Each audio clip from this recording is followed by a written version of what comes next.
What is up, guys? Today is March 24th, 2026. Um, Coming at you with a trade recap. I actually already recorded a trade recap, and OBS glitched and didn't record my audio. So hopefully this one has audio. But, pretty annoying. But, yeah, let's just go ahead and get into it. Had some beautiful shorts today that I banked on here.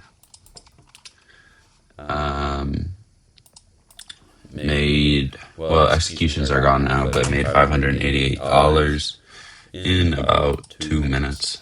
So, pretty nice. We're at 1,500 into profit on the eval. So we need 1,500 more. So, 1 or 2 to 3 more trades, it's passed, would be fire. But let's go ahead and get into it. It should be pretty short today because it was pretty simple. So we have this big old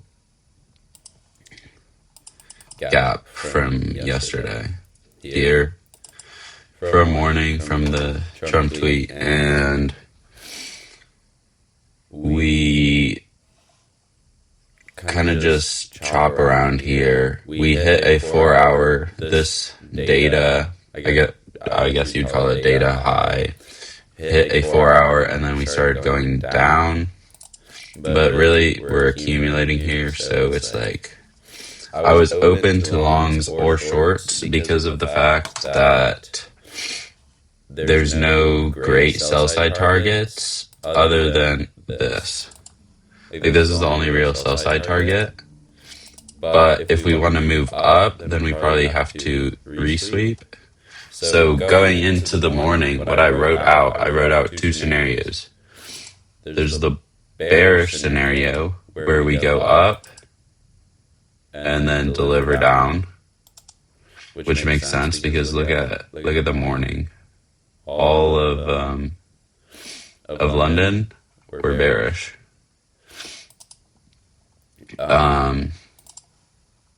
And it works on the 30-minute because there's a 30-minute gap that opens right at market open / a 15-minute gap.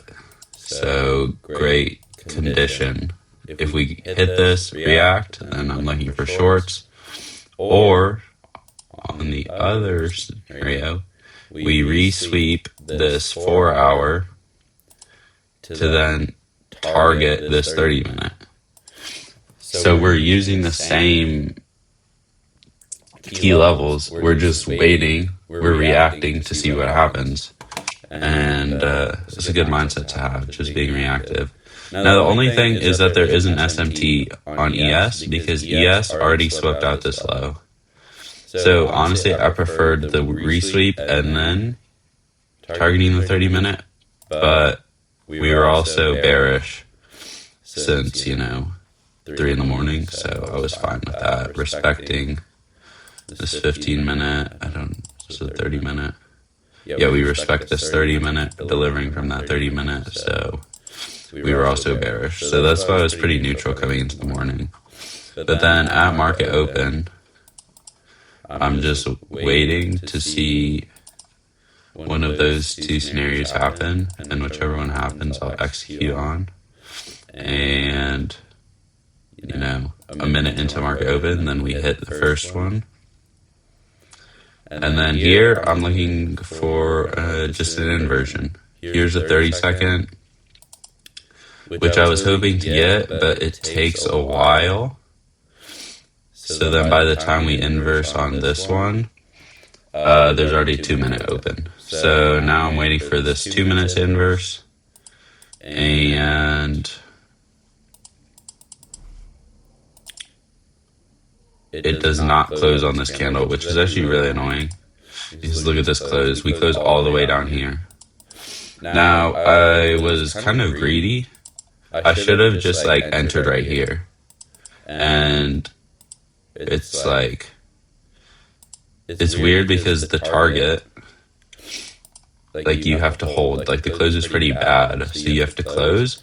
But honestly, sometimes these aesthetics don't really matter. Because think about it, the close is bad, but what does that mean? It means there was too much displacement. Like that's a horrible reason to fade. Is like the trade was working too well. Like that doesn't make sense. So that's what I should have done, but I got kind of greedy and I just waited for a bit of a retrace. And luckily we did. So I enter. I don't know what's up with this. I enter like here, I think. And then stops were here, I think. Target down here. No, it was probably like here, I would guess. But yeah, did get kind of lucky. It did not matter because look at how fast. Well, we're on the 30-second, but still. Played out in, 100 seconds, 2 minutes, something like that. But it didn't matter anyways because, look, that's what I'm saying. Too much displacement isn't a bad thing. Like, even if you, like, top ticked the stop loss, it still plays out by a decent amount. So it's like, no reason to fade for too much displacement, but something to journal. And yeah. And then I think there was a continuation trade here. Because I'm guessing we formed a 5-minute gap. Yeah, formed a 5-minute gap. And then I think there was what was there? A 30-second? Yeah, I think some people took this. Also not a bad trade. But honestly, like, I don't think there's any reason to take this. Like, realistically, it doesn't really make sense. Because, like, one, there's no draw on liquidity because the 4-hour gap is already taken. So I don't love the draw on liquidity here.